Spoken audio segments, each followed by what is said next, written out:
Hey, welcome back to another Best of AI weekly recap. In this video, I'm going to go over all the great things that have happened this week in the world of AI, and there's a lot to cover, so let's get right into it. So last week we talked about OpenAI potentially going bankrupt, and we discussed that they were spending $700,000 every single day to run ChatGPT. However, analysts have just found out that OpenAI is going to surpass $1 billion annual recurring revenue, which is insane to think about because last year, before ChatGPT was announced, OpenAI's revenue was $28 million. So that's a huge increase in terms of annual recurring revenue. Obviously, the usage of ChatGPT from everyday people to business owners to developers has enabled them to skyrocket in terms of their annual recurring revenue. And we believe that this will continue as they just announced that they have plans to release an enterprise plan for ChatGPT users who want more functionality. And with that plan, those users will be able to get enhanced tool functionality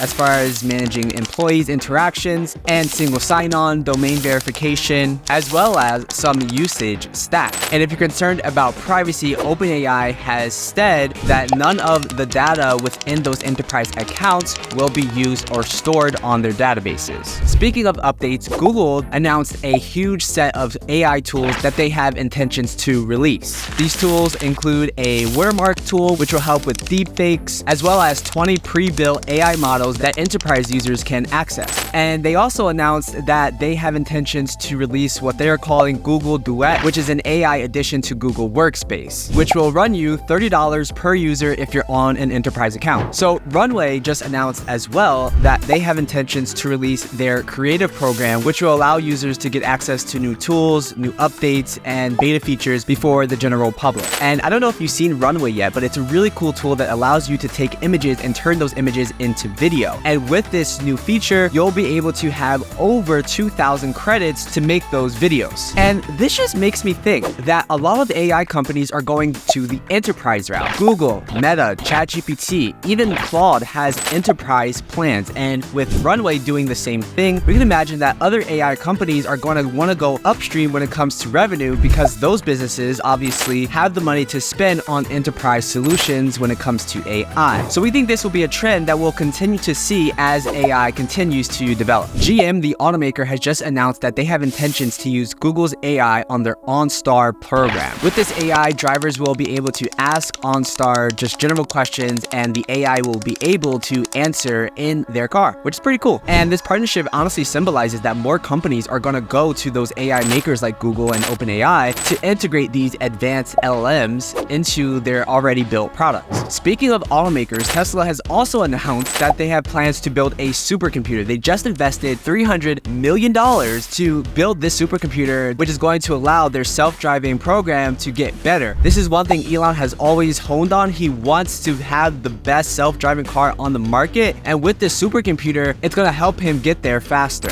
And of course, the supercomputer is going to use AI to build out these different models that are needed for a self-driving car to work. And this $300 million is not the first investment that Tesla has made. They actually spent over $2 billion between 2023 and it will continue on into 2024. So Tesla and Elon wants to spend tons of money to get this right, and they're going to use AI to do it. So get this. I know Mark Zuckerberg came in really late when it comes to the language model wars. However, a new study has announced that Llama 2, that's Meta's, OpenAI equivalent, that it's actually on par or more factual than ChatGPT 4. And get this, it's 30 times cheaper than ChatGPT 4. So for developers or for enterprise solutions, they might want to use Llama 2 because of the fact that it is cheaper. And it just seems that OpenAI is just getting hit from all different angles from all these different companies because Google has announced that their new model, Mina, is coming soon, and apparently it's 5 times better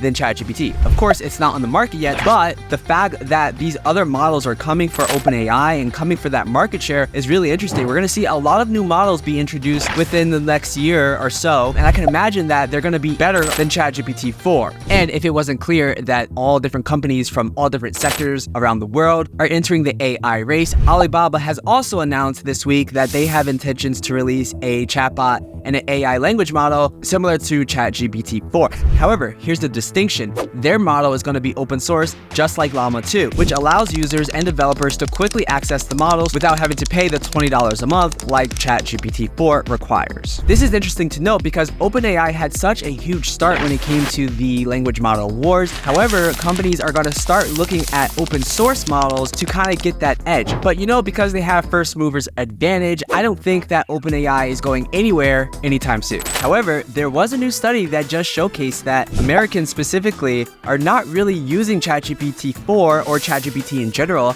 as much as people thought. Actually, only 18% of people use it on a daily basis. So there's a huge difference of people who know about it and use it on the daily versus those people who don't use it or are fearful of AI, whether that's because they think it's going to take their job or they just don't understand it to a full capacity. And we're not the only ones interested in knowing if people are using ChatGPT or OpenAI or any other AI platforms. The US Copyright Office also wants to know. They just put out a notice asking people how they feel about AI in general, and they want to know specifically what they feel about copyright. Last week, we discussed the US judge said, no, AI-generated content cannot be considered copyrightable. And the US Copyright Office wants to know how you feel. Should AI work in general be copyrightable? And with the US being, one of the spearheaders when it comes to laws and regulations around the world, this could be very interesting to see what the public thinks and how it pans out. And we believe that this could potentially determine different laws in the future. I want to switch gears though. I want to talk about the coolest 5 AI tools that were added to our AI database this week. Number 1, Seattle Pipeline. This is interesting because, we were just talking about AI being used in the workplace. This tool wants to help people use AI in the workplace. They want to give you the ability to create bots to help you save time when you have a repetitive task. So potentially with this AI tool, you'll be able to implement it in your workflow and save yourself some time. Number 2, CommsHQ. This tool is really cool because what you're able to do is if you're filming a lot of YouTube videos like we are, what you can do is take that YouTube URL, paste it into this service, and it will chop up the video, take transcription of the audio, make sure that it's formatted in a certain way. This is the cool thing that it does. It actually chops up the video into clips. So if you're doing a tutorial video, it will actually learn the video, chop it up onto those different steps of the video, and make it like 1 or 10-second clips, right? So it's not a full video, but it's chopped up. This is really good for SOPs, knowledge bases, or just generic how-tos. Number 3, Time-Eyes. This is an interesting tool because what you can do is upload a photo of yourself and see if that photo lives on a website you don't want. It does reverse image search using AI, so you're able to not only from a security standpoint, but just find different cool things if you're looking for someone, maybe you're looking for yourself. I don't know, but it's a cool tool. Number 4, Flicky. This is a cool tool because what you're able to do is use natural language or text and turn that text into video. Just like when we use Midjourney,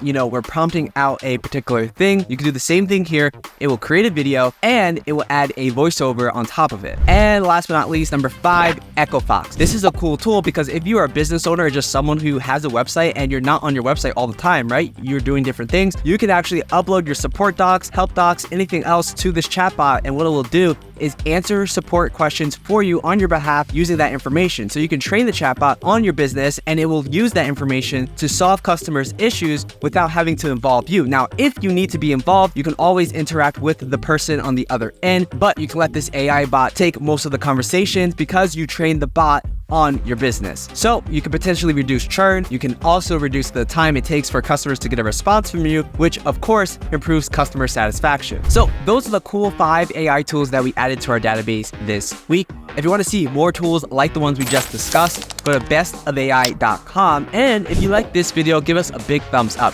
It really helps us. And subscribe to the channel if you want to see more videos like this one and tutorials. That's it for this video, and I'll see you in the next one. Bye-bye.